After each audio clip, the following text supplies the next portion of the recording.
CLC, ne désarme pas et poursuit sa lutte pour l'alternance comme en témoigne son communiqué de ce 7 juillet dénonçant le silence du chef de l'État à propos de sa non-représentation à la prochaine présidentielle pour un 3e mandat anticonstitutionnel, alors que ses partisans le déclarent publiquement. Si cet acte est posé, à dater de ce jour de dépôt de sa candidature, le CLC va décréter le mois d'août, mois d'action combinée de marches pacifiques, de sit-in, de villes mortes, de grèves généralisées et d'actions de désobéissance civile, sur toute l'étendue de la République, en vue d'obtenir la démission du président Joseph Kabila, et de son gouvernement, devenus des véritables obstacles des élections crédibles, transparentes et apaisées. Le CLC demandera de ce fait, au peuple congolais, de ne plus reconnaître Joseph Kabila comme chef de l'État légitime, et à la communauté internationale, de ne plus le considérer comme président légal et légitime de ses intérêts. Mais avant d'en arriver là, les laïcs catholiques pensent que le processus électoral peut encore être sauvé entre autres, par le non-dépôt de la candidature du président Joseph Kabila, pour un nouveau mandat ou encore le retrait de la machine à voter. Par ailleurs, le CLC convie à la plus grande prudence les investisseurs tant nationaux qu'internationaux, qui seraient tentés de conclure avec les autorités actuelles, des contrats ou conventions portant sur les ressources naturelles ou le patrimoine national du pays, de surcroît sur base d'un code minier promulgué dans les conditions suspectes. Entre-temps, comme pour enfoncer le clou, les paroisses de l'archidiocèse de Kinshasa sont revenues hier 8 juillet lors de la messe dominicale au message du 25 au 29 juin de la Conférence épiscopale nationale du Congo, SENCO, la 55e assemblée plénière qui a eu pour thème « Sauvons le processus électoral ». Comité laïque de coordination.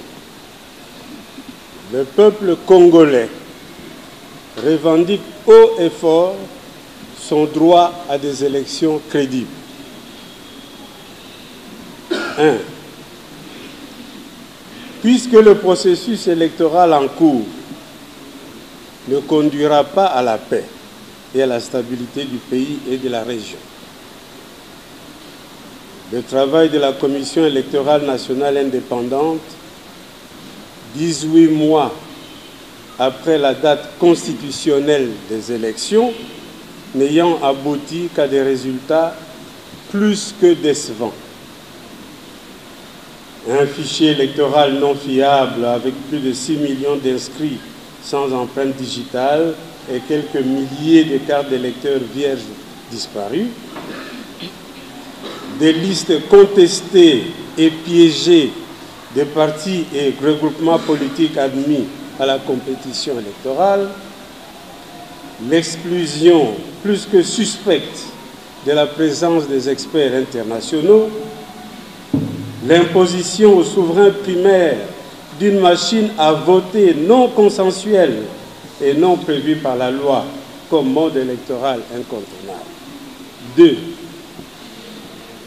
Puisque cette période préélectorale dont l'environnement aurait dû être assaini, comme l'exigeait l'accord de la Saint-Sylvestre et les résolutions pertinentes des Nations Unies, continue à être envenimée par, primo, l'instrumentalisation de l'appareil judiciaire, la police, les services de sécurité à des fins partisanes.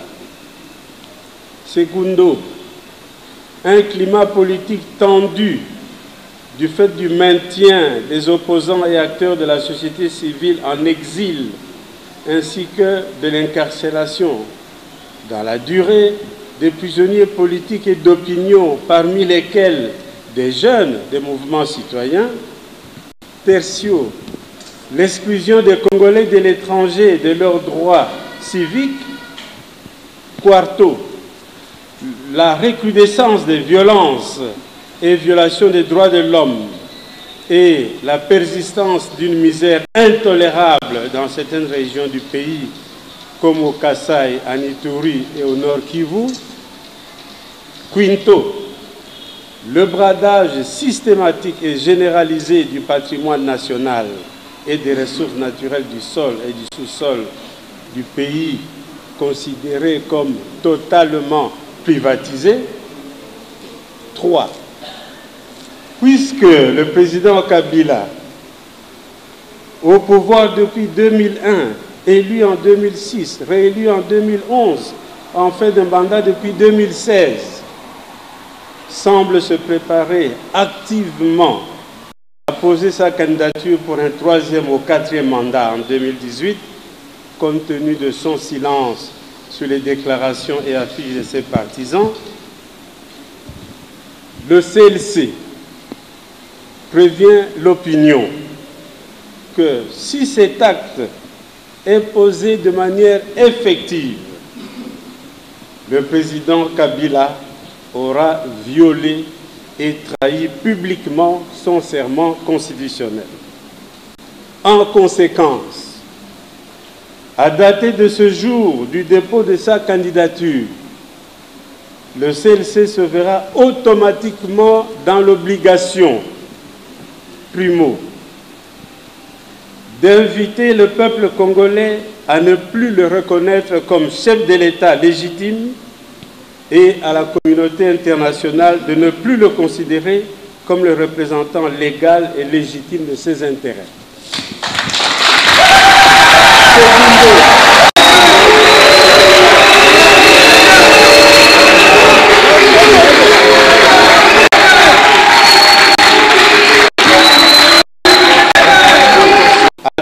De ce jour du dépôt de sa candidature, le CLC se verra automatiquement dans l'obligation, primo, d'inviter le peuple congolais à ne plus le reconnaître comme chef de l'État légitime et à la communauté internationale de ne plus le considérer comme le représentant légal et légitime de ses intérêts. Segundo, de décréter le mois d'août, mois d'action combinée, de marche pacifique, de sitting, de villes mortes, de grève généralisée et d'action de désobéissance civile sur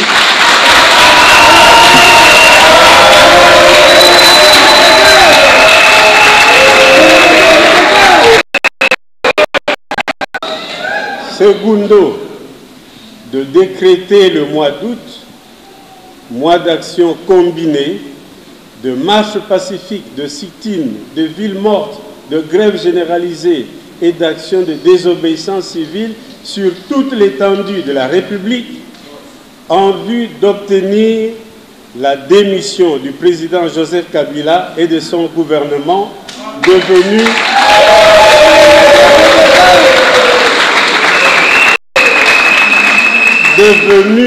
de véritables obstacles des élections crédibles, transparentes et apaisées. Tertio, de convier à la plus grande prudence les investisseurs, tant nationaux qu'internationaux, qui seraient tentés de conclure avec ces autorités illégitimes des contrats ou conventions quelconques portant sur les ressources naturelles ou le patrimoine national du pays, de surcroît sur base d'un code minier promulgué dans des conditions suspectes. 5. Le CLC considère qu'il est encore temps de sauver ce qui peut l'être encore de ce processus. Par le non-dépôt de la candidature du président Joseph Kabila pour un nouveau mandat, le retrait total et immédiat de la machine à voter, la mise en œuvre des recommandations de l'OIF relatives au fichier électoral, l'implication par la CENI des experts internationaux dans l'accompagnement technique du processus électoral, la fin de l'instrumentalisation de l'appareil judiciaire, de la police et des services de sécurité, l'application stricte des mesures de décrispation politique préconisées par l'accord de la Saint-Sylvestre. 6. L'heure étant grave, la paix et la stabilité du pays ainsi que de la sous-région étant menacées, le 9 août 2018, le CLC lancera son appel à la mobilisation générale de toutes les forces vives de la nation pour ces premières grandes actions qui se tiendront le 12, le 13 et le 14 août 2018 sur toute l'étendue de la République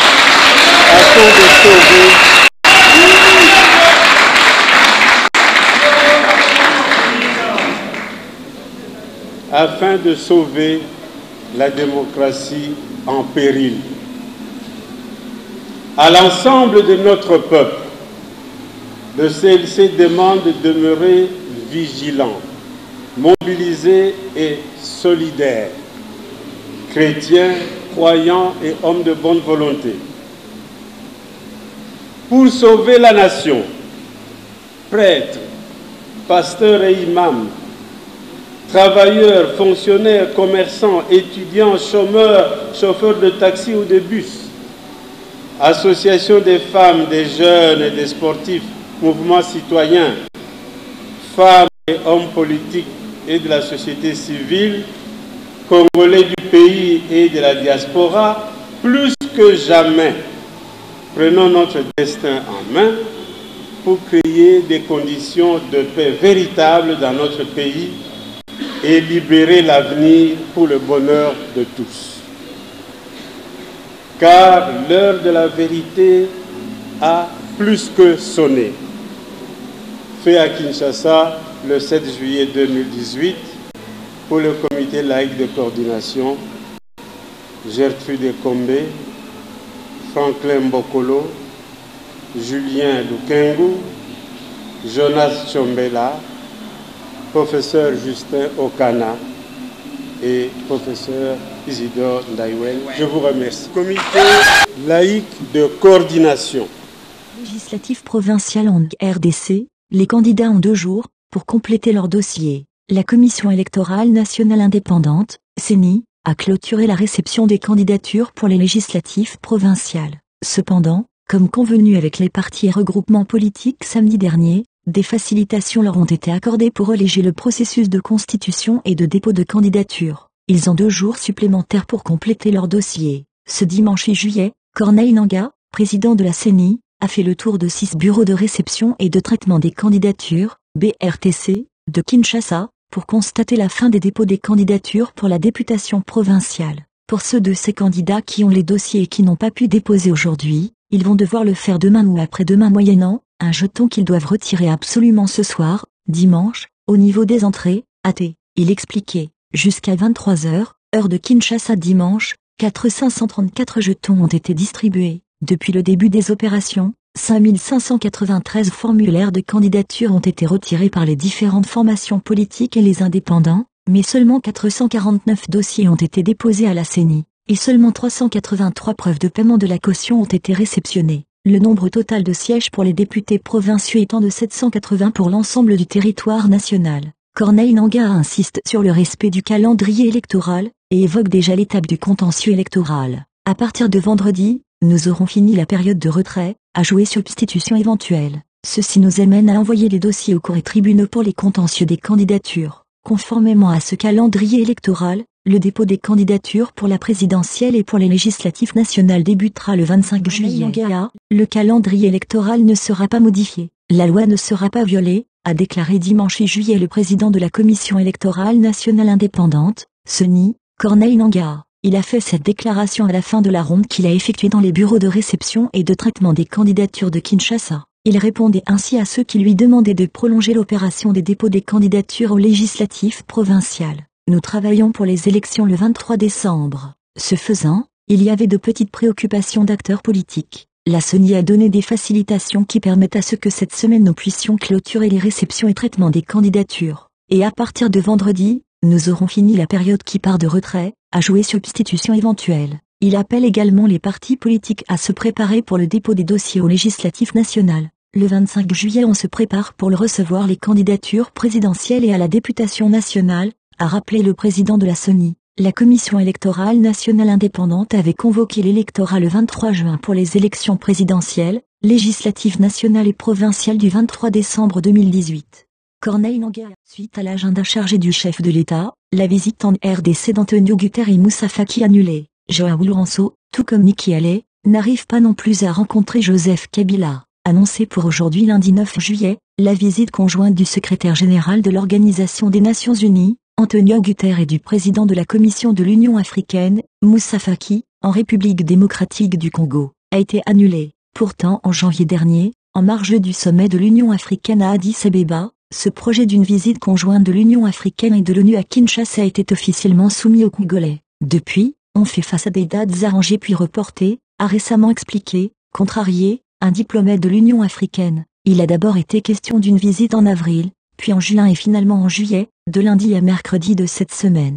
3 réunions de préparation ont eu lieu, avec des hôtels réservés et vérifiés. Il était prévu que le Tchadien et le Portugais arrivent par le même vol aujourd'hui dans la soirée, et la rencontre avec Joseph Kabila devait se dérouler demain mardi. L'ONU et l'Union africaine ne sont pas les seuls à ne pas pouvoir rencontrer le numéro 1 RD congolais. Le président angolais, João Lourenço, tout comme la représentante permanente des États-Unis auprès de l'ONU, Nikki Haley, ont tous deux aussi échoué à rencontrer le locataire du Palais de la Nation. Du côté du Palais de Verre, comme de l'African Union et Akarté, on veut croire à un simple report. Un nouveau rendez-vous pourrait être pris au mois d'août. Motif officiel de ce comportement, l'agenda trop chargé de Joseph Kabila ne permettant pas au président sortant, dont le mandat a expiré depuis décembre 2016, de rencontrer les 2 hauts fonctionnaires internationaux. Lors du dernier sommet de l'Union africaine, en Mauritanie, la position de l'organisme continental était demeurée la même sur la situation en RD Congo, où l'Union africaine tient au respect du calendrier électoral et à l'accord du 31 décembre 2016.